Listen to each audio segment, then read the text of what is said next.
Okay. Hello. I'm glad to be here, but I gotta mention something that before I came here, I actually got people writing to me and phoning me up and telling me I shouldn't come here. Seriously, they told me this is the armpit of the Bible Belt, and I'd be in big trouble. But fortunately for you, I really hate mixed metaphors, so I decided to come anyway. And also, you know, I know from experience that you go to these places where people have these preconceptions about the nature of the community and so forth, and you discover that they are full of enlightened, rational people too, just like most of you here, I'm sure. And that one of our jobs has to be to fan the flames of reason, and that's why we have to go to places like this when students invite us to come and talk. So I'm very glad to be here. The other thing I want to do is, you know, I have a little dilemma.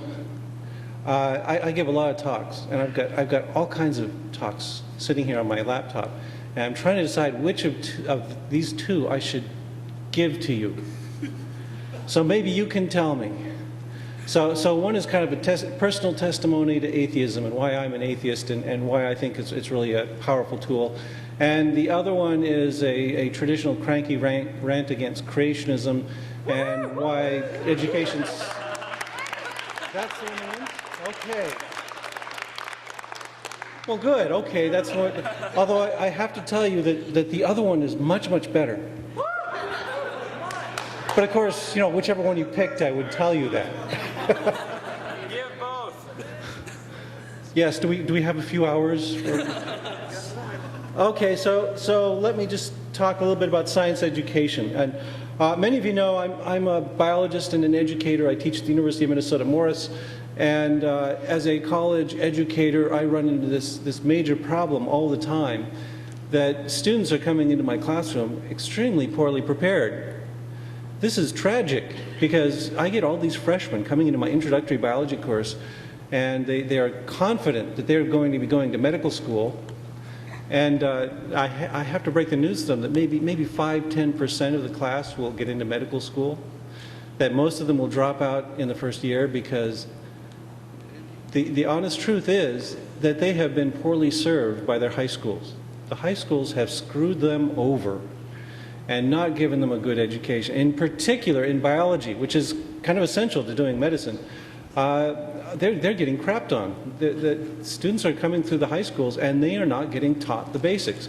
And the basics, of course, are evolutionary biology, right? That you've got to know that if you're going to be in biology.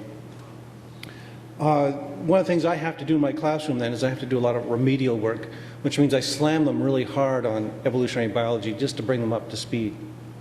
Now, the problem, of course, is the one that's in that title right there. There's a war between science and religion. Richard Carrier just told you about this. They're in conflict. There are lots of people who will deny it, who will try to tell you that no, they get along just fine, they can be compatible, etc. And they're full of shit, basically, that it's not true. That there is a serious conflict between science and religion, and it's going on everywhere, and it's being fought over the bodies of our children in this country. The bodies and minds of the kids of America are struggling with this. So what I want to do is I want to talk a little bit about this. I want to make it quite clear that I think there is a war between science and religion, and I want to sort of incite people to be activists towards fighting this and where the problem really lies. But the first thing I have to mention is something that even if there are Christians here in this auditorium or other such religious people who are offended by my t-shirt, I think you'll agree with me on one principle, and if you don't, I'm going to have to beat you up. And this principle is very simple, and it can be agreed upon by people of all faiths and all non-faiths, and that is the science classroom has to remain a secular environment. That we can't have science classrooms where we advocate particular sectarian religions, and I will even make this great sacrifice. I will say that we shouldn't be pushing atheism in the classroom as well.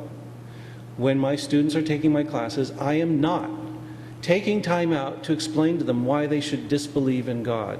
Okay, that's off limits. Not because I think it's not true, but because I think there's just too much darn work to get done in the science classroom. We have so much to teach.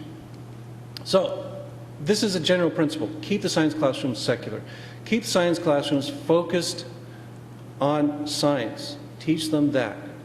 Now, as a card-carrying atheist with my own t-shirt, I'm pretty confident that eventually that will lead to atheism, as Richard was just explaining, that naturalism is a consequence of thinking like scientists, and I think we'll see an erosion of religion, but it doesn't have to be direct. We don't have to beat it into their heads from the very beginning. So one of the things I advocate is just let's just all get together. I will get together with people like Ken Miller, who's a Catholic and a scientist. I will get together with lots of people in my community, and we'll say, okay, we'll have this little compromise. We don't pick on kids' religion in the classroom. We just do science. And usually we can get people to agree on this. In order to do this, we've got some good stuff on our side, and this is my little plug.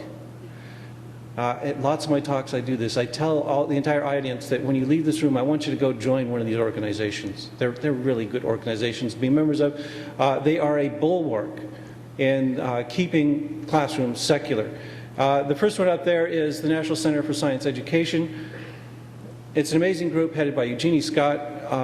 They are the ones that are working very hard to keep creationism out of the classroom. They were an important source of information in the Big Dover trial a couple of years ago. Right now, if you are a teacher, if you have a classroom, and you want to teach evolution, these are the people who will be helping you out. You can call them and ask them, what can I do when that crazy parent comes learning into my classroom and rants that I'm evil because I teach about human evolution? They'll have an answer for you. They'll help you out. Americans United for Separation of Church and State is another great organization dedicated to this simple principle of keeping the classroom secular, and also, importantly, keeping government secular, which is another thing we'd like to enforce. And American Civil Liberties Union, of course, is also working along the same lines. Americans United is headed by a reverend, the Reverend Barry Lynn. So, like I said, this is something where you don't have to be an atheist to support it. And so we encourage everybody to do this. NCSE is cheap, $30 a year. You get a nice newsletter, a quarterly newsletter. It really helps support this kind of thing, and it's wonderful. Okay, so we've got these great organizations working. And here's the good news. If you look in the United States right now, the science classroom is fairly secure. That we're doing a really good job of defense. That these organizations, for instance, are right there to step up and bat away any creationists that try to get into the classroom. And if you look at our case law, if you look at the history of case law in the United States, it's amazing. It's just been defeat after defeat after defeat for the creationists. Evolution has won every time. And we're keeping them out of the classroom. So these guys are the defense. They've been doing great, and they're really holding the line. They're keeping the religious ideas out of the classroom. And so I have to leave you with that. That's an important message, that it's working so far. However, there's always a however. When I tell you we're winning, the next thing I'm going to tell you is that, in fact, we're actually losing in another sense. So we're maintaining this strict separation of church and state as far as the classroom goes. What's happening, unfortunately, is that outside the classroom, the idiots are screaming, and they're winning, and they're taking over. That the idiots, the people who believe in absurd nonsense, like that the earth is 6,000 years old, are growing in number and growing in strength. How can that be, you might ask? Well, the problem is that we are so focused on defending the classroom that we are not doing a very good job of reaching out and advancing ideas outside the classroom. And seriously, a classroom is a place where students spend a few hours a day for a few years of their lives, and for the larger part, they hate it, okay? They don't really care too much for it, where we demand work of them and we don't reassure them as much as we should. And at the same time, they're going off to Sunday school and being told exactly the opposite. And they're getting told the opposite by their parents. And seriously, if your pastor or your parents tell you something, are you going to believe that boring, droning school teacher who says the opposite?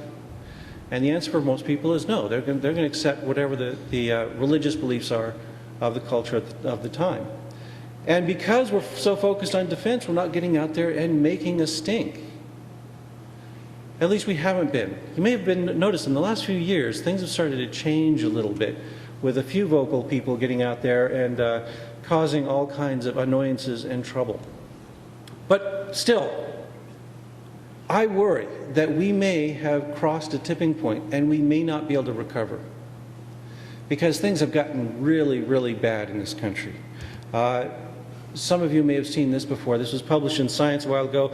Eugenie Scott, by the way, is one of the authors of this study. And this is a ranking of nations by the knowledge of their populace of evolution. We're asking how many of the people in this country accept evolution as a legitimate fact, a reasonable fact of science. And the blue bars are the good ones. Okay, you want wide blue bars. Those are the people who agree. And if you look there at the top, look at Iceland.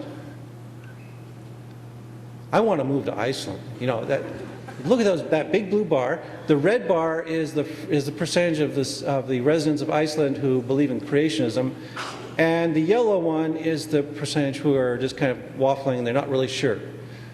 And I actually have no problem with the wafflers, the ones in yellow, because science is actually something hard, and I think it's wonderful if you don't understand it. If you say, I don't understand it, I'm not going to commit myself one way or the other. So there's Iceland at the very top. You have to go browsing way down near the bottom of this particular graph to find the United States. There we are, second from the bottom. About half the people in this country accept evolution, about half accept creationism. This has been a uniform result of many polls all across this country for years and years. Half and half. It's terrible. I mean, half the people in this country believe in this very silly Bronze Age myth that the earth was created in 6,000 years ago by a deity in 6 days, which is it's simply absurd. It's contradicted by all the science. But there they are, blithely going along with it. And the other troubling thing here is like I said, the yellow bar is not so bad. The red bar, those are people who are darn certain of it. They are really positive that this is the way the world was created. If you want some reassurance, we did beat Turkey. Turkey is even worse than the United States and has got some real problems. Here's some of the sources of these problems. This is a little map that's illustrating science standards. Now, if any of you here are school teachers, you know about this, that most states, what they have is they have a set of science standards. Teachers don't just go into the classroom and randomly teach whatever pops off their heads, okay?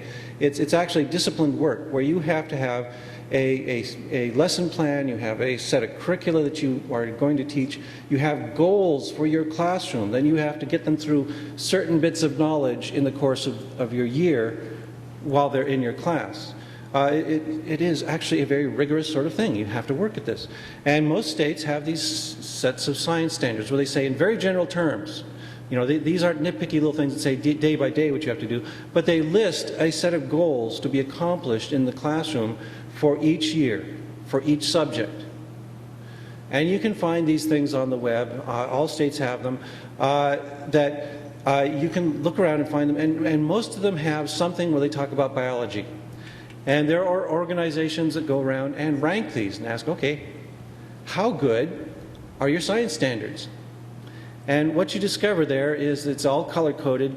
The orange states are the sucky states. Those are the states that either leave evolution out completely from their science standards or just have some utter nonsense, some poorly worded nonsense there for their evolution standards. So you can see there's a lot of states there that aren't doing so well.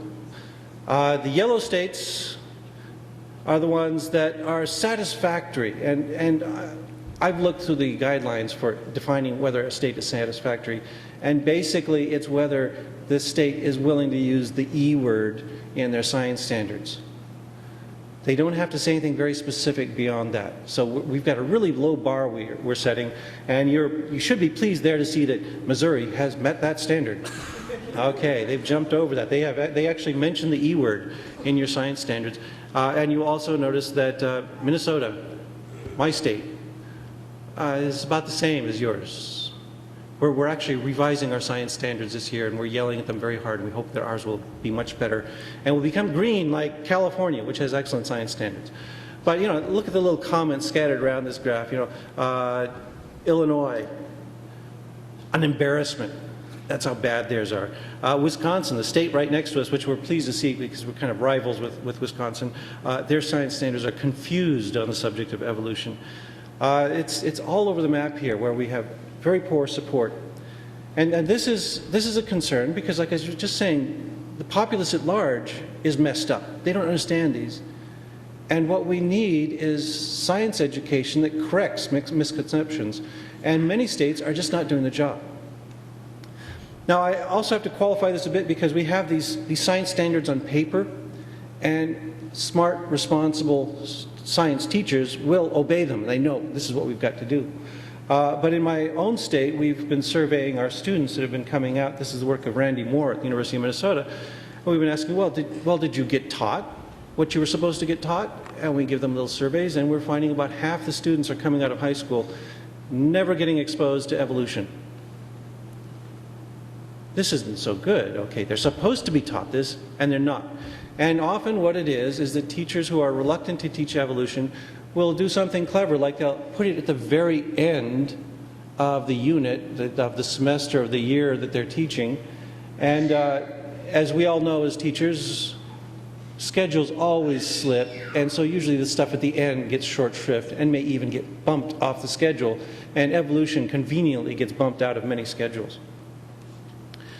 Now, you might say, why would a teacher do that? I mean, I take special pains to teach evolution in my classroom. Well, one reason is this recent survey where they asked, okay, here's a set of beliefs, all right up there on the top left. So do you believe that humans have developed over millions of years? God had no part in it. Do you believe that humans have developed over millions of years, but God was involved somewhere, you know, kind of the theistic evolutionist position. And then God created human beings pretty much as they are 6,000 years ago or so. And the blue is the public at large. And like I said, about half of them believe in creation of some sort. The red is our school teachers. Look at that, 16% of the high school teachers, the science teachers in this country, are creationists. Do you really expect them to teach evolution well? I don't. They're going to fudge it quite a bit. So this is a big problem, that teachers are getting worse. Actually, I should say individual teachers are not getting worse. I know a lot of teachers, and they're great people, but what it is the standards have slipped so much that some really bad teachers are starting to slip in, and they are teaching your children. In my own town of Morris, Minnesota, it's a small town, okay, so we have a grand total of 2 biology teachers in the high school, and one of them is a creationist. So we're precisely at 50% in Morris, Minnesota. This is a science teacher who recently told her class that she thought evolution was just like a Harry Potter story. And she's a fundamentalist Christian. She has a really low opinion of Harry Potter, too. Okay, and this is one that's scaring me a little bit now, is that we're seeing more and more of this, of creationists working their way through graduate programs and acquiring legitimate degrees in the sciences. Not because they love science, but because they want those credentials so that when they teach to a flock of Christians, they can lie to them and say, well, you know, I'm a credentialed scientist, I have a PhD in biology, and I can tell you that the evolutionists are all lying. When actually what they're doing is lying. And there's been several examples recently. Marcus Ross of the University of Rhode Island recently graduated with a PhD in paleontology. He did his thesis work on marine mosasaurs, discussing their distribution 65 million years ago. He's a young earth creationist, okay? At the same time, he was in graduate school writing a thesis where he was promoting this particular kind of idea, he was going to creationist conferences and promoting intelligent design and creationism. You know, we can't go back and retroactively remove his degree. That would be unethical. We can't do that. He legitimately earned it. But he is lying when he was taking his preliminary exams, when he was taking his final oral defense. He did not believe a single thing that he wrote in his thesis. Yet he was doing a good job of acting and getting up there and saying it out. Nathaniel Abraham was another case just recently. He tried to sue Woods Hole for hiring him and then firing him. He was hired to study the evolution of zebrafish. Yay, zebrafish. I work on zebrafish, by the way. They're really interesting animals. And so he was hired to work in a lab that was studying the molecular biology and the evolution of certain molecules in the zebrafish. And a few weeks later, he went to his boss and he said, you know, I really can't do this work that you've assigned to me because I don't believe in evolution and I can't really do any research on evolution. And he was fired. He got very upset about this. Duh. And tried to sue Woods Hole. Fortunately, the Massachusetts courts slapped him around pretty silly, and he's been shot down now. Marcus Ross, by the way, I should mention, is now working at Liberty University. This seems to be the sinkhole for these people as they end up at a place like Liberty, where they really don't need to know any science at all. Jonathan Wells is a very sorry case. If any of you read my blog, you know that I despise Jonathan Wells. He's kind of, I consider Jonathan Wells kind of the anti-P.Z. Myers. He's a horrible person. Okay, Jonathan Wells got a PhD at the University of California, Berkeley.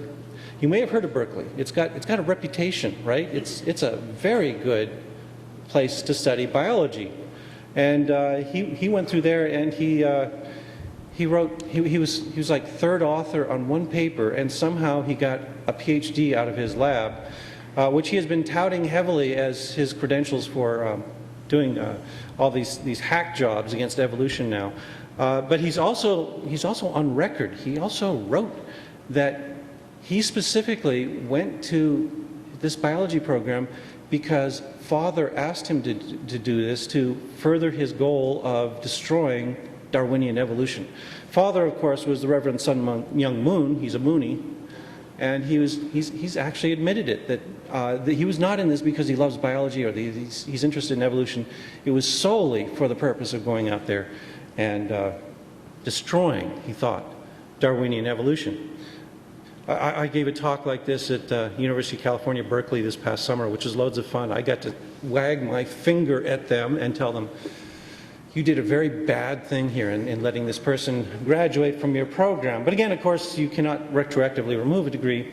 By their standards, he met it. And what I've been telling a lot of faculty now is that if you've got a graduate program, and you've got students in your biology graduate program, what you need to do is you need to assign work in their preliminary exams or their exams for candidacy and their defenses where they have to talk about evolution. And I'm sure many of them will be able to quite competently parrot back the party line on evolution, explain evolution to you quite well. And you're going to end up not flunking them, but the nice thing is you'll have a paper record so that next time they go up and they go to some creationist conference and they announce that the world is 6,000 years old, somebody in the audience can stand up and say, hey, but I got this document from their university that says they said that the world was, at least 65 million years old because they were talking about dinosaurs from 65 million. That would be a really handy thing in arguments of this sort. Okay, so worry. These people are coming up the system. They are actively working to subvert the system. And many of them are succeeding. We're getting to this point.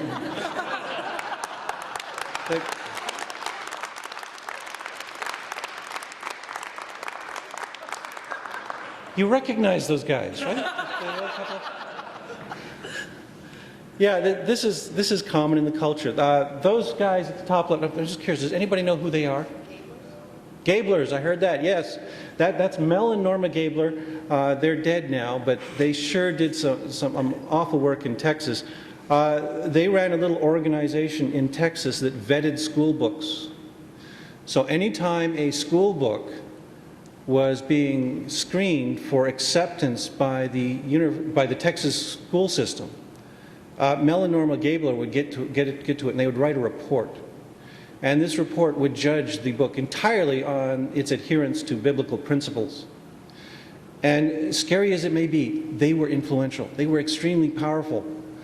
They were able to throw out lots and lots of textbooks just because they would be able to go and say, well, this book is full of Darwinism, and it's evil. It will teach our children to have sex and all kinds of things like that. So let's not have it. And the Texas legislature, which has been written up many times by Molly Ivins, and many of you may have heard of it, usually caved in to the Gablers. And it was, they afflicted and corrupted textbooks for years, and their influence is still being felt despite the fact that they're dead.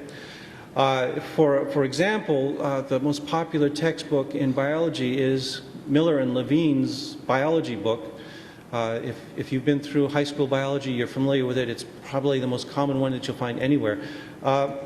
It's a pretty good book, except, if you read it carefully, you'll discover that evolution has just been neutered in that book. It's just been cut to bits. It is not strong on evolution, and it's that way because of those people screening the textbooks. Now, the happy bald guy with the mustache, who knows who that is? Come on, you're closer to Texas than I am. That's Don McLeroy. Don McLeroy is a dentist. He's a young earth creationist. He's a very vocal and loud young earth creationist. And as a reward for his efforts in Texas, he was recently appointed the head of the Texas School Board. This is the guy who's running the Board of Education in Texas, and he is a young earth creationist. They really are taking positions of power. This is one that we're very concerned about, because he's also going to be strongly influencing textbooks in Texas. And Texas is the second largest market for textbooks in the country. So what Texas says is very influential to textbook publishers. Okay, what about the missing link over here on the right? Who knows who that is? Ken Ham, yes, very good, okay. You're doing okay on my test so far. Yeah, Ken Ham, he's from Kentucky. Well, he is in Kentucky now. He's originally from Australia. He recently opened a $26 million creation science museum. Whoa, $26 million right there. We could run my university for a couple of years on that kind of money. So this is big bucks. There was a story recently, I think it was in the Washington Post. He's getting record crowds. He is doing bang-up business with this horrible little abortion of a museum in Kentucky. Now, this is especially sad because, biologists, any biologists here know that museums are crucial repositories of information about biological diversity, that they're essential for the maintenance of our particular disciplines. And museums all over the country are in deep trouble. Museums all over the country are struggling to keep afloat, and it's partly because legislatures are saying, no, we don't need to give them money. What are they doing? They're just keeping these dusty old files open, and we don't care about those, when they're actually the lifeblood of a lot of historical research. So they're very essential. Lots of museums are going the funhouse route, and you probably know this. If you've been to some of the more popular museums, they tend to be pretty awful, at least at the front end. They've got all this. Oh, for example, recently one of the biggest exhibits was Star Wars at science museums. Star Wars is a fictional story. I hate to break the news to you, but there are people who are actually promoting this in museums. And yet at the same time, Ken Ham's horrible, horrible little museum is doing great business and drawing in hordes of people. This should have you worrying about the Republic that such a museum as that can be taking over. The Discovery Institute, everyone's heard of the Discovery Institute, I'm sure. It's a little think tank up in Seattle. It's got a lot of face time. You hear a lot about it. It's actually small potatoes compared to Ken Ham. Most creationists are of the Ken Ham variety. The Discovery Institute is simply it's a front. It's a place that specializes in providing a superficial veneer of scientific plausibility that's easily penetrated by anyone with any knowledge of science, but it's there to put up this facade in front of creationists. It's actually not doing so well right now because of things like the Dover trial, where the intelligent design lost bad, and I'm actually thinking I may have to sometime soon remove the Discovery Institute from my litany of satanic prayers for doom, because they're just going away. I don't think they're going to last more than 10 more years. Oh, and then that pretty lady down the bottom right.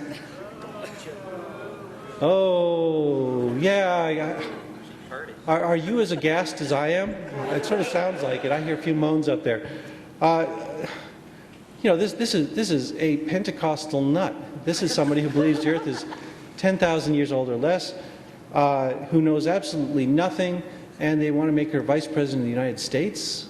Why? What can she possibly bring but ignorance to the office? And it's terrifying. There's still a chance you should get in. Get on the web and you find all these people talking about President Palin and so forth, because they're just praying that John McCain will drop dead right after the inauguration. And this woman is nuts and unqualified. No, we don't want her here. You betcha, PT. Yeah. You're sure? Okay. So anyway, here's all these problems. I've been telling you about all these horrible things that are going on. And then, you know, you've got to ask, well, what's the source of the problem? What's causing this difficulty in our great country? Why are people following creationism? Why are people following this lunacy? And you know what the answer is, right? Yeah. The problem is religion. That people would not be believing in these absolutely absurd things in the face of all the contrary evidence against them without some powerful motivating force behind them. And that motivating force, of course, is religious beliefs. Dogma, tradition, myths, all this kind of stuff is poisoning the minds of people and turning them off from real science and reality. Okay, well, why are they in conflict? That's a tough one. And like I said earlier, you'll find many scientists who don't see a problem, who argue that it is that you can be compatible between science and religion. And I'm going to mention Ken Miller again. I have to qualify a little bit, because Ken Miller's a really smart guy, and he gives a great talk. He's somebody, if he ever comes around here, you should go see him. He's marvelous. But he recently wrote a book called Only a Theory, which does a great job of dissecting creationist arguments, except for the fact that somehow in this entire book he didn't mention a single word about religion, except to say that it's not religion's fault, when it clearly is that what we have is lots of creationists. They're all religious. You do not find atheist creationists, right? There's a pretty strong positive correlation here. Now, of course, that's not to say that all religious people believe in creationism. I'm not saying that at all. But I'm saying that, you know, if you're a creationist, you're religious. Let's not beat around the bush there. So there's something about religion there that's leading people down the wrong path. And what I would argue is that the reason it's so popular is first of all, tradition, that we all revere the traditions of our ancestors. You know, I put up a Christmas tree every year. I don't believe in Jesus, but I think it's a nice thing to do, right? Holidays are fun. The kids love presents. Okay, Christmas trees. And then I think a lot of religion persists because it's got those deep associations with our history, with our families, with our past, and we don't want to throw that away. Of course, the other reason that religion is doing so well is fear. Religion is all about fear. It's all about telling you you're going to hell if you don't follow us. And people believe this. And most of the deeply religious people I know are also the most fearful people I know, who are trembling in terror at the prospect of death. Whereas when you talk to most atheists, who've got the most fear because we're just going to rot and turn into worm food, you know? Most atheists seem to be much braver and bolder about facing death, at least in my experience. And then another reason that religion is so popular, and I think that ultimately this is probably the evolutionary reason, that religion has thrived is tribalism, that religion is a great tool for promoting cohesiveness.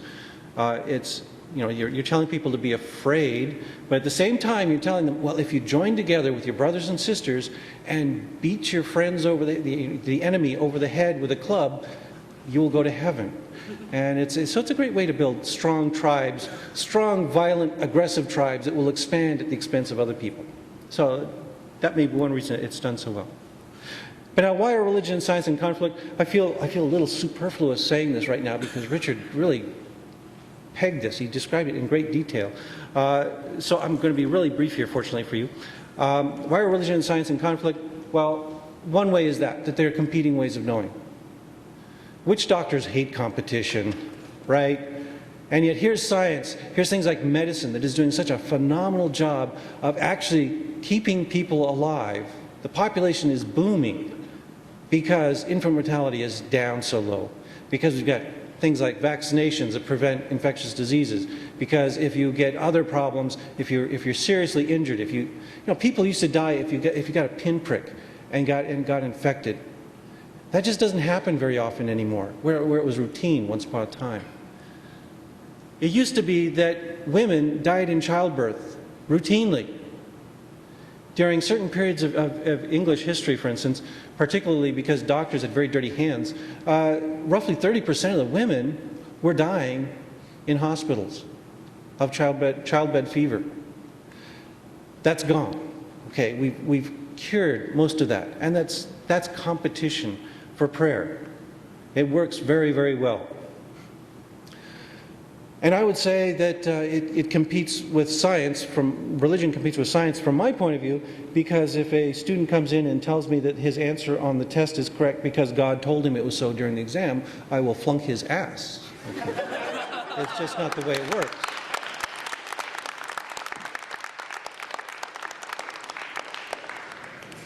Okay, here's another important one.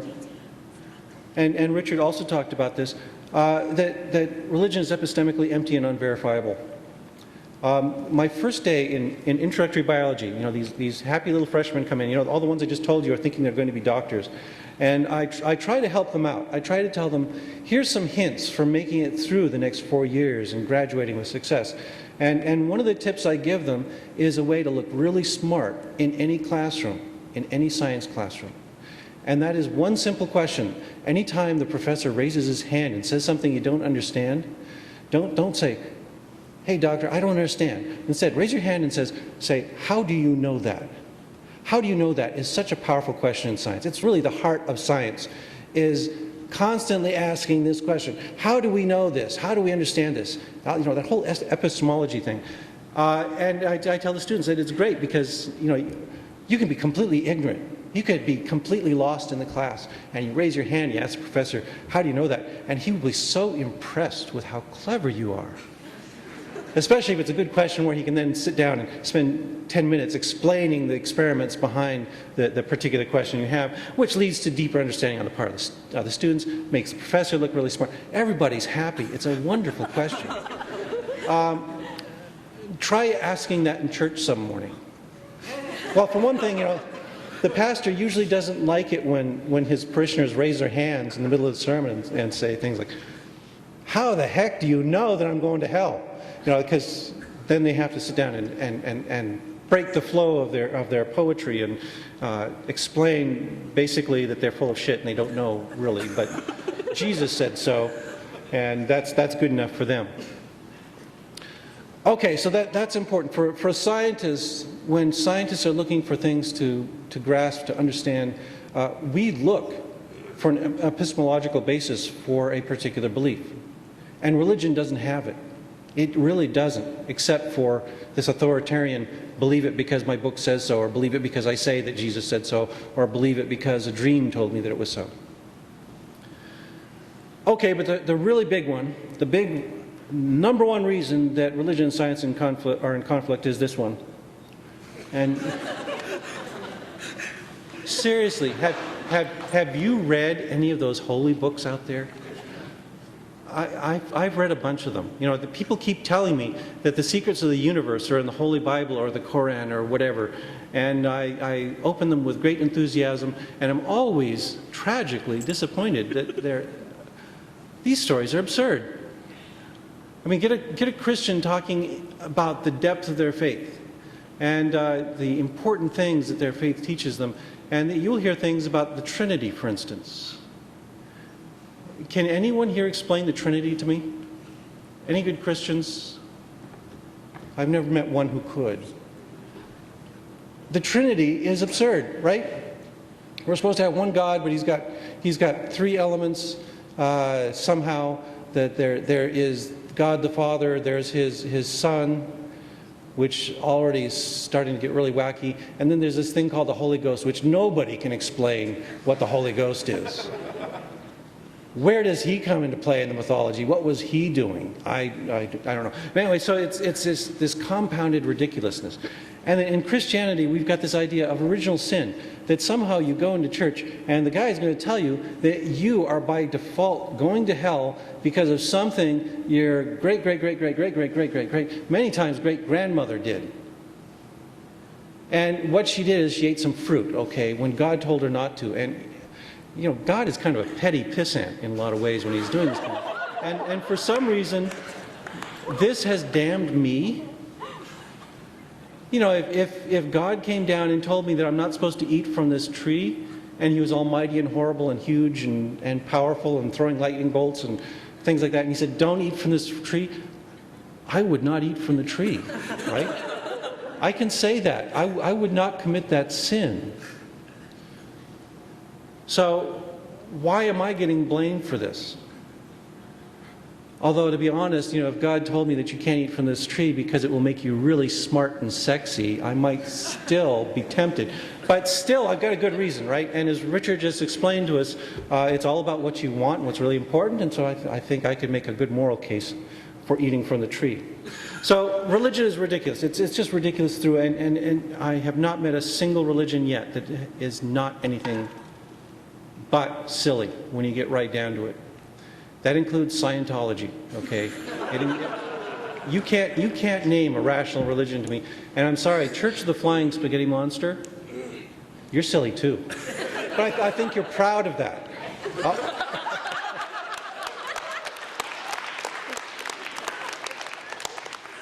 Okay, so why does it do so well? And I've got this little cartoon I have to show you that explains it all.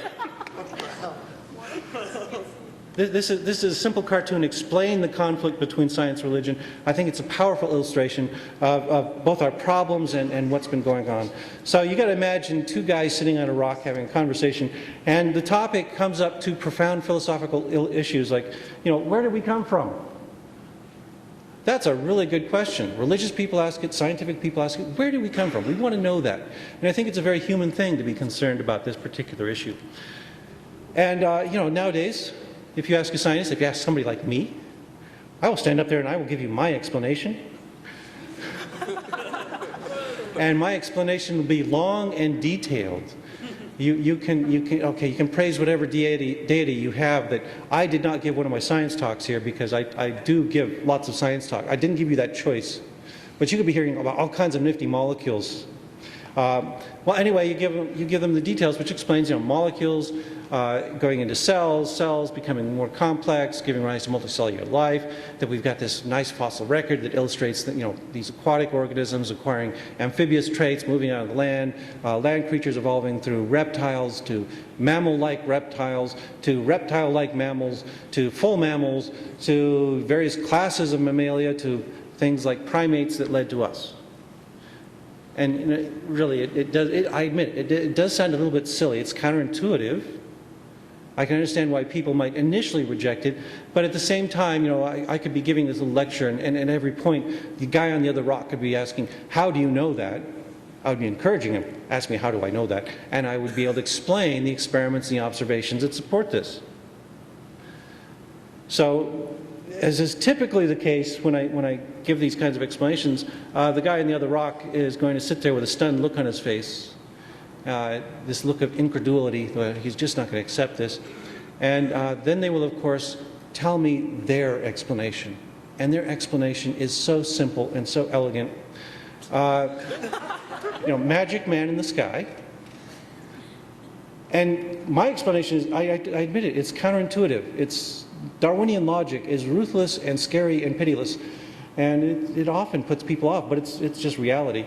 But this is very intuitive. This is how we think of things. When we think of creating things, we think of agency. We think of people doing things. So let's just make a big man in the sky who's got this power to create people.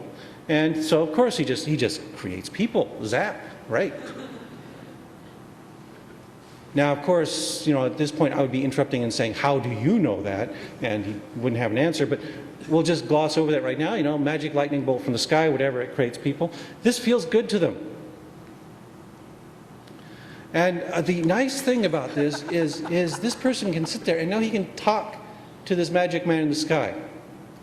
And he can say things to the magic man in the sky, like good job, okay, I'm really happy. What are these bits down here? What are they for? And all these other fun things. And he can also make demands. And he can say, okay, could it stop raining? I'm getting cold. And he could also say, here's another explanation for creation. I really want something. I want something really bad. And of course, the deity will create it for him. Just poof. Now, of course, the deity does not do this now. I could not ask for a beautiful woman to appear here on the stage, and it would magically appear, although any one of you beautiful women out there could rush up to the stage. It wouldn't happen now, but this is a historical explanation. He's saying this happened once upon a time. And, they're happy. This is two people together. They're all happy. They're all created. They are feeling darn good because the most powerful creature in the universe, the magic man in the sky, cares so much about them. They don't have a speck of evidence for this, but it does feel good.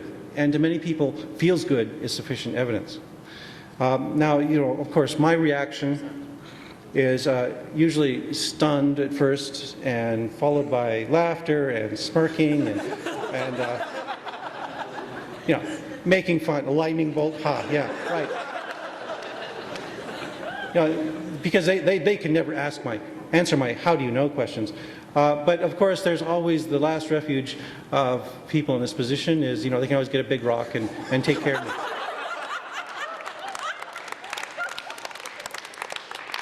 And to add insult to injury, after they do this heinous act, they can talk to God, who will tell them what a good job they've done. So it's this constant feel-good feedback, where they don't have to challenge their minds at all. They just have to come up with these great ideas. And it causes problems everywhere. Feel good is not evidence. Keep trying to tell people that. Squeamishness is not evidence against something. Maybe you don't like being evolved from monkeys. Maybe you just dislike monkeys intensely. But it's not reason to disbelieve it. You need the facts and the evidence. Okay, so then, of course, the big question is, what are we going to do about it? Well, this is a room full of atheists, right? A lot of you, at least. What are you going to do about it? Yeah. Talk about it. Talk about it. Oh, you're boring. You may be the only person on this campus that's ever said that. Big rocks. Big rocks. Now that's an interesting idea, tit for tat, but we're committed to rationalism, and I actually like JT's answer better than yours. So he gets a C, but you get an F. Sorry. So yeah, talking, this rational sort of thing, we do have to engage them, but I think we also have to engage them in more ways than simply talking to them. That we have to act. We have to get loud, and we have to get obnoxious. We have to wake people up, and we have to motivate them. I'm going to give you a couple of examples from my own life, my own recent life. Here's one that you may have heard of. So some of you may have seen this movie, and if you paid for it, I'm mad at you. Okay. But I'll forgive you. It seemed to get a lot of press, a lot of PR. I contributed to it. But it was a perfect example of part of my philosophy here, is when this movie was first coming out, This was a movie that was built on lies. Okay, they lied to get their interviews. They hacked up interviews. It's just an all-around awful movie. And a lot of people who were telling me that the proper approach to this is silence. Let's starve them. Let's not give them the attention they want. This has been a common approach when dealing with creationists in general, is let's not debate them, let's not argue with them, let's just turn our backs and pretend they don't exist. It doesn't work. Okay, it hasn't worked. The creationists are just spreading everywhere. And no, I said what we need to do is we need to stamp our little feet and yell and make a lot of noise, and we have to expose these people for the frauds and liars that they are. We can't just sit back and wait for who knows what to happen. Fortunately, the NCSE went along with me. I managed to talk them into it. They have a site there called expelledexposed.com. You should go there. It reviews all the lies in the movie. And as you know, there were a whole bunch of things that happened at the time this movie came out, like me getting expelled from the screening and so forth, which was great. Seriously, that was the best result we could have gotten, because my whole goal there was, what I wanted was to expose these people as not living up to their own principles. And so by taking action, being obnoxious, and getting out there, and this was not my intent necessarily, but boy was I pleased when it happened. Getting thrown out of a theater when I'm just quietly standing in line was just perfect for illustrating this particular point. Then also, some of you may have heard that afterwards they had a big, they said it was going to be a press conference where they would take questions from the press and so forth about the movie in general.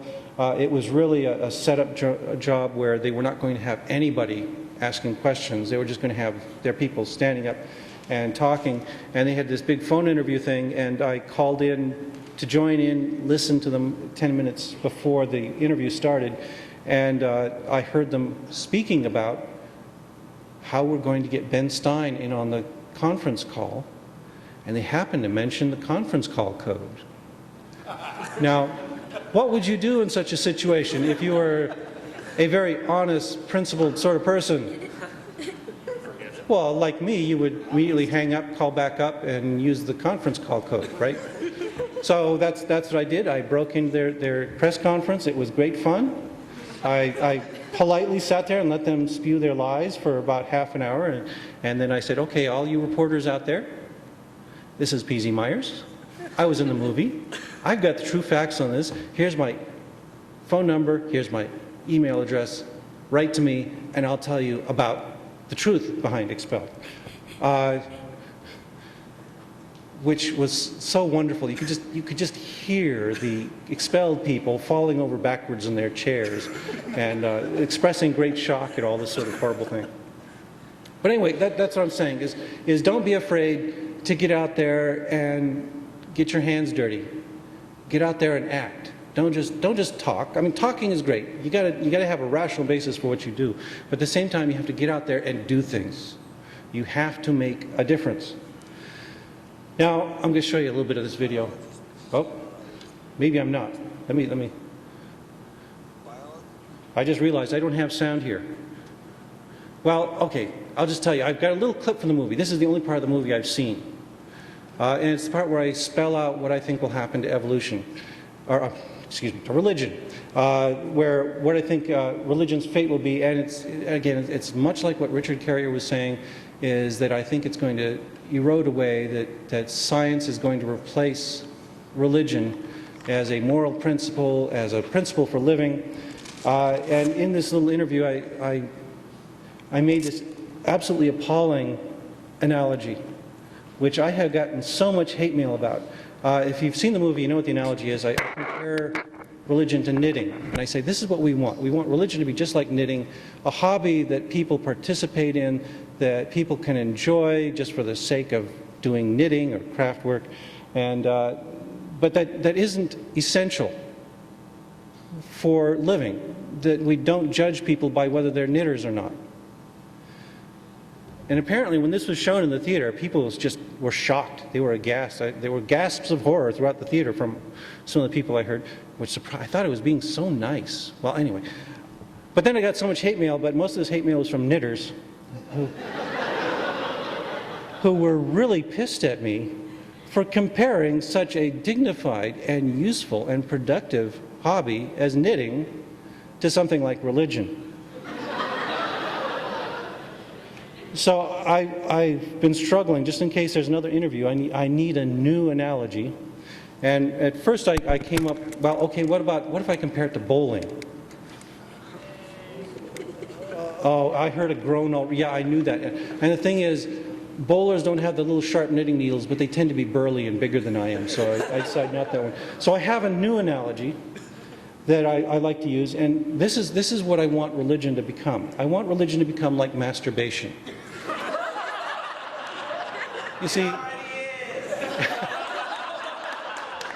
not quite. You see, the thing is that masturbation is you can make an argument that it's good for you, right? It's got some health benefits. There's nothing wrong with masturbation. I'm a good liberal. I think it's fine for people to go off and masturbate. It's got some potential health benefits. It can be fun.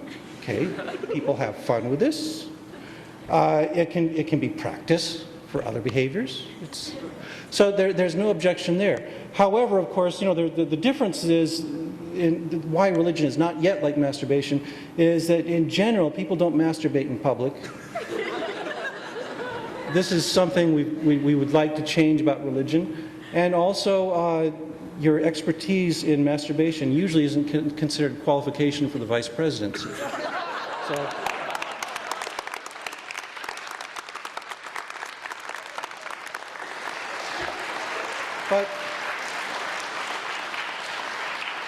but someday, I mean, it really reflects my attitude correctly, because I'm not out to destroy religion or ban religion, just like I would think it would be absurd to go out and say you're going to destroy masturbation. We just want to have, you know, some nice cultural taboos wrapped around it to put it in its appropriate place where it doesn't disturb other people who are trying to get things done. Okay. Now, the other thing I've got to mention is that you need to get assertive. You know, this is a nice little cartoon here that it's a very typical situation. Here's this guy just saying, okay, well, you're going to have a prayer, so I'm going to leave the room. And they will be treated as militant. You know, I'm always shocked that I am regarded as a ferocious, aggressive, militant atheist. And yet, look at me, I'm this boring, dry academic. I'm kind of teddy bear-like, as everybody tells me to my great embarrassment. And this is just a general problem, is that, you know, most of the atheists here, you know what you're like. You're not out there burning down churches. You're not out there stamping, you know, symbols on people's foreheads. You're not out there asking to disenfranchise people because they're Christians. Even the most militant atheist here is, you know, like JT is like, let's talk. See what I mean? It's just so wimpy and mild, relatively speaking. And it's good. That's okay. You know, we don't want a reputation for burning down churches. We would condemn burning down churches, okay? But the thing is, you might as well be hung for a sheep as a lamb, right? So what you need to do is be more aggressive.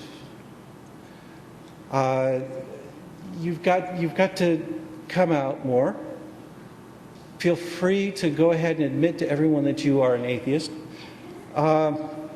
You know, the most common objection I hear from people is, well, you know, when I get together with family over Thanksgiving dinner, I don't want to cause trouble, I don't want to cause strife, I don't want to, you know, promote disagreement among family members.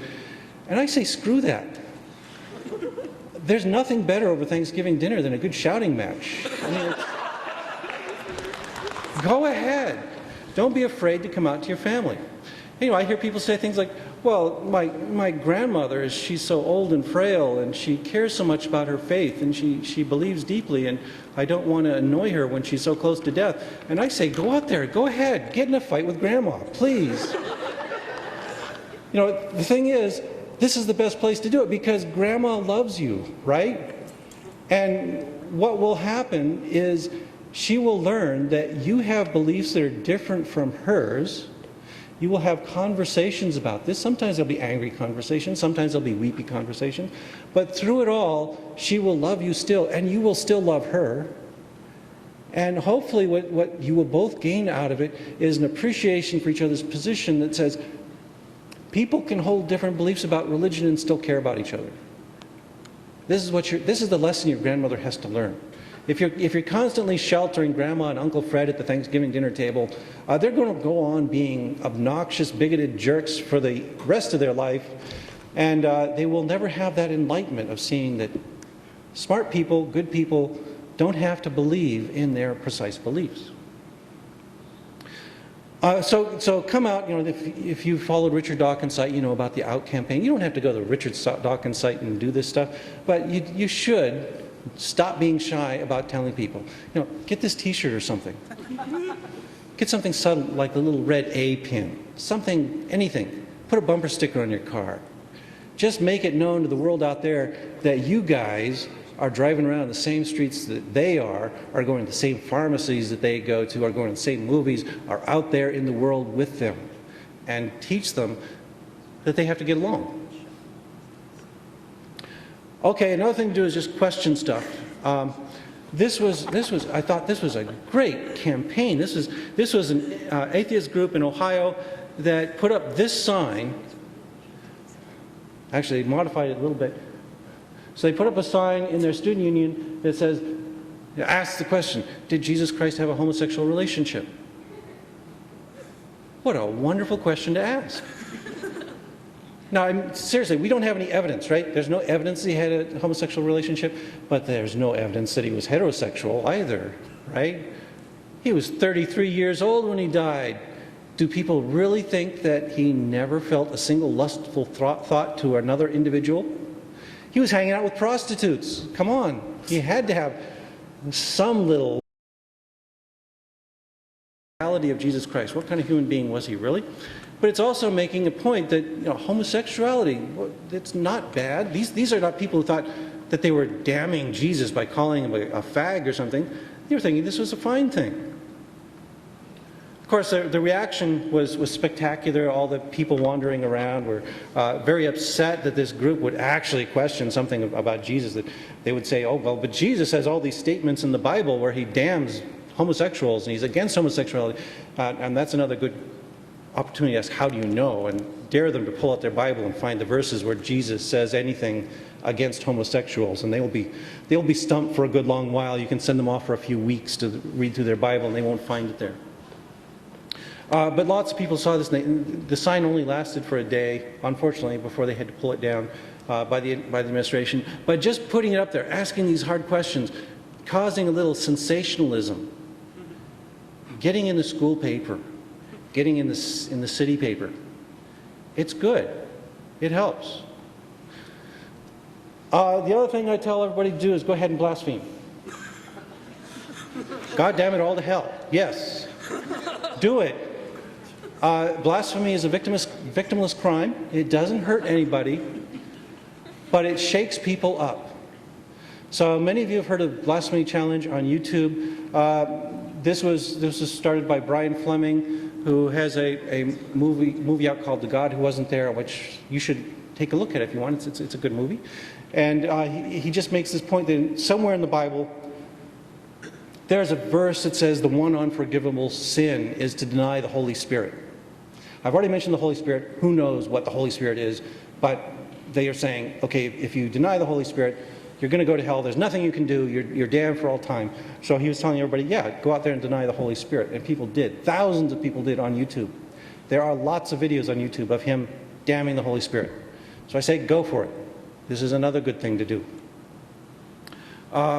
There's apparently another blasphemy challenge that is started up on YouTube that I started unintentionally, but I think it's pretty cool. It all started here. Many of you may have heard of the case of Webster Cook and Benjamin Pollard at UCF, University of Central Florida. Webster Cook is an interesting guy to talk to. He's not one of us exactly. He's not exactly a fervent atheist. So he's more of a libertarian. And those of you who read my blog may know what I think of libertarians. It's not pretty. But okay, we get along anyway. He's a libertarian, and what he's very concerned about is waste in student government. And he discovered that the Catholic Church was holding masses in the student union using student fees to pay for the services. And so he went to this mass, and he took a cracker, and he didn't swallow it. Yeah, you know, really, really daring here. And went back to his bench and was going to walk out with it. And some of the people noticed that he was doing this, and they just blew up, and they grabbed him, they fought with him, they tried to get away from him. He finally escaped, and Bill Donahue of the Catholic League got furious and posted this fatwa on his site where he said he wanted this student, you know, expelled. He wanted the student arrested and jailed for violating the Catholic sacrament. And again, if you read my blog, you know how I react to this sort of thing. So I said, well, okay. Somebody score me some crackers. I'll show you blasphemy. I won't hesitate to do that. And fortunately, I've got tenure. So, you know, nobody's going to fire me. I also made a few rude statements in there. And, you know, seriously, I said, okay, I would not return the Eucharist even if the choice was that they would offer to have Bill Donahue kick the Pope in the balls, because I think that would be an inhumane thing, right? That's not a good thing to do. I would consider that a terrible thing to do. I don't want people doing that. I don't want violence. But I don't consider a cracker to be necessarily that dangerous. And so I said I would abuse it and photograph it, throw it on the web. And of course, Bill Donahue got really mad at this. And, you know, it's hard to believe he would say things like this. It's hard to think of anything more vile than to intentionally desecrate the body of Christ. Come on, use your imaginations. Can you think of anything more vile? I'm thinking of a few things right now. I'm not going to say them, but yeah, I can think of lots of things that are much more vile than desecrating a cracker. So Bill Donahue is saying this, and he's saying, yeah, we want the University of Minnesota to fire P.Z. Myers. They were sending letters to the president of my university, to the chancellor of my university, and saying, fire this guy, he's evil. And then, of course, this one, I thought, he actually got a member of the Republican committee to agree to increase security at the Republican National Convention for fear of me. Okay.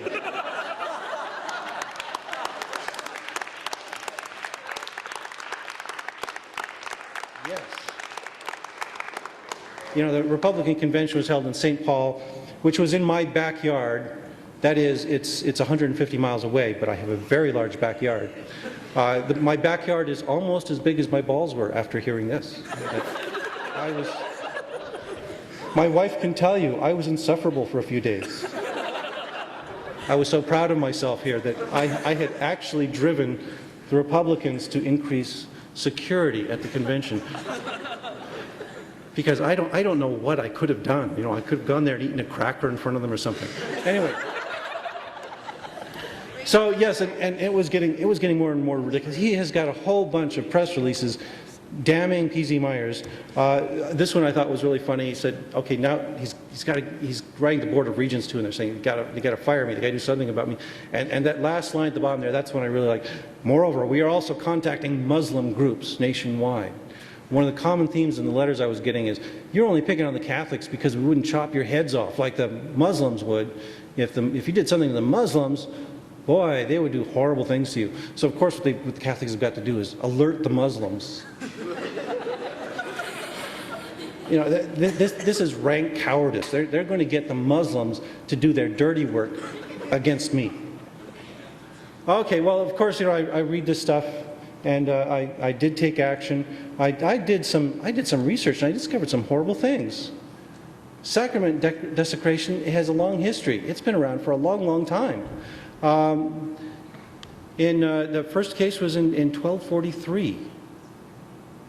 So we're talking, you know, almost 800 years, 750 years ago, where people started doing this. This is where the Catholic Church first issued a document saying that the sacrament was holy, that it couldn't be taken away from the church, that you couldn't defile it, that this was a mortal sin to do this sort of thing. And then along the way also happened to imply, did you know that all those Jews out there really want to steal our crackers and do magic with them? Are there any Jewish people here today? There's not a single Jew in Springfield, Missouri. Okay. Have you been lusting after crackers? Do Jewish people use these things in your rites? No. You know, it's just the height of absurdity. You know this. Everyone here knows this. The Jewish people have their own religion, their own beliefs, and their beliefs are not centered around some other wacky religion's bizarre interpretations of their dogma. The Jews don't give a damn about crackers. They don't think there's any power in them at all. They don't believe in Jesus even. Okay? Can we get this straight in our heads? Yet here's the Catholic Church saying that the Jews are all out there lusting for our crackers. And you can find all these medieval woodcuts of these portrayals of all these, you know, like all Jews are. They've all got the huge hook noses, and they're all going around with their little hunchbacks and their crackers, pounding nails into them, which would then cause them to bleed Jesus' blood, which then they could use in various unholy rites in their churches, which sounds absolutely ridiculous to us now, doesn't it? To most of us, at least. Yet it was serious business. In 1243, people read this stuff, and what did they do? They went out to the local Jewish enclave, and they murdered everyone, men, women, and children, over a myth and a rumor of host desecration. They murdered people by the thousands. And it wasn't just quick, murderous deaths, you know, shoot them through the heart. It was tie them to stakes and set them on fire. It was torture them slowly and kill them with great glee, all because of this particular myth. Now, the Catholic Church has gotten better, okay? They don't do that anymore. The last person killed for host desecration was in the 19th century, so it's been about 100 years since they stopped murdering people over the belief that they would desecrate a cracker, and now instead all they do is call for their expulsion, their firing, and ask the Muslims to go out and do the job for them. So there is a distinct improvement in the Catholic Church since, but not quite enough. So anyway, yeah, I did it. I desecrated the cracker. Since there were all those pictures of Jews shoving rusty nails through them, yeah, I said, okay, well, that's apparently the tradition. So let's impale it on a nail. It's hard to see. It's that little circle right there in the center. That's a communion wafer. It was sent to me by a fellow in England, so that cracker has actually taken a long transatlantic journey to get to me. I used it because the guy actually did a YouTube video where he had himself taped as he was going up and getting the consecrated cracker in communion at a very well-known Catholic church in London. And he sent it to me, and he wrote this nice letter, and he said, you know, I really want you to do this because we need to protest the actions of the Catholic Church. That he was particularly incensed about what the Catholic Church has been doing in Africa, that Catholic policies in Africa have been devastating. The Catholic Church opposes family planning. This is horrible for an overpopulated region. They oppose the distribution of condoms, which would be a great first step in preventing the spread of AIDS, but the Catholic Church says no. So he's saying, you know, I want you to do this for this reason. This is another horrible act. So yeah, the Catholic Church is no longer burning people at the stake. Instead, we're asking them to be fired, and we're also asking them to die slow, horrible deaths of AIDS. Okay, so I put this up there, and as you might expect, my email it's still kind of amazing. It's still trickling in. I've received something like 18,000 mails of protest. My president and the chancellor of my university have received equivalent quantities of actual physical mail, which I think is pretty cool. They hate me right now, but they've gotten these piles of protest mails demanding that I get fired, and there was all this mail telling me that they had written to CARE, you know, the Islamic group, and saying, get out there and take care of this guy. I got letters like this one, which I thought was just perfect. Your act is far more deplorable than Hitler's Holocaust or the terrorists on 9/11. Wow. Yeah.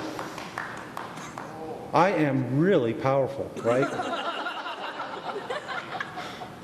This is over a cracker. Somebody brought crackers today, right? Where are they? Are you going to share? Yes. Okay, talk to this guy afterwards, and if you want a little bit of this juju, if you want to be as powerful as I am, as powerful as Hitler, eat a cracker. That's our context. Okay, well, so anyway, I'm just saying that this was a great motivator, that this has gotten me a lot of attention, and not all of it good, of course, but still, I think it's the kind of thing we need to do to open up more awareness. We need to make people aware of the fact that atheists are not just namby-pamby people who will go along with whatever you say. We are people who will actively stand up and say, that is a load of bullshit. We're not afraid to tell you that that is nonsense. That's really the purpose of what I was doing, is to make people aware of the absurdity of these religious beliefs. And I think it worked for some people. It didn't seem to work for a lot of Catholics. We'll have to think of other strategies. Maybe somebody here is going to think of the next great thing that will set Bill Donahue on fire, I hope. Okay, but let me close with one comment, and this is a thoughtful comment that I've gotten from people, and it's not just this one person, but lots of people have told me this, and they say, you know, what you're doing is pretty loud, and it can be pretty obnoxious, and it makes people unhappy and annoyed. And are you actually harming our attempts to teach evolution?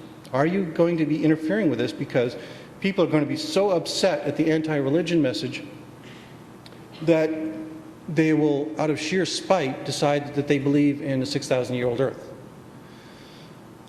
This is a little thing you can find on the web from Lawrence Krauss, where he's making the same point. He's arguing with Richard Dawkins, who also gets the same kind of stuff.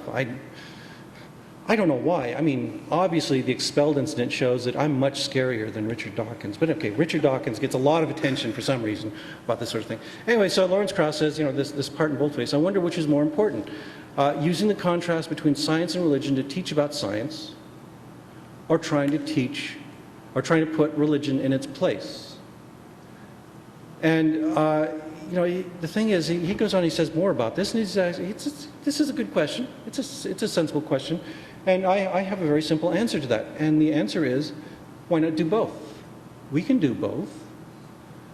You know, if people can get up there and they can say, well, I can believe in both Christianity and atheism, why can't I get up there and say, I believe in atheism, and I think we ought to promote atheism, and I also believe in evolution, and I think we ought to teach that. There's no conflict there. None at all. I think what we have to do is we have to think long term. That in the short term, we need to keep the classroom secular, and strategies like those promoted by the NCSE and Americans United are great for that. They keep the classroom clean of sectarian influence. But I think we also need to think in the long term. We've been neglecting the long term. We've been letting the culture run wild and let these absurd beliefs percolate through the culture to the point where now we're electing presidents on the basis of whether they believe in God or not. And to do that, we have to be offensive. We have to get out there and be obnoxious to some degree, and that we aren't doing a good job of promoting science in the long run if we fail to highlight the fact that religion is ridiculous. Okay, I went in too long there. I'll stop. I think we're going to have questions next.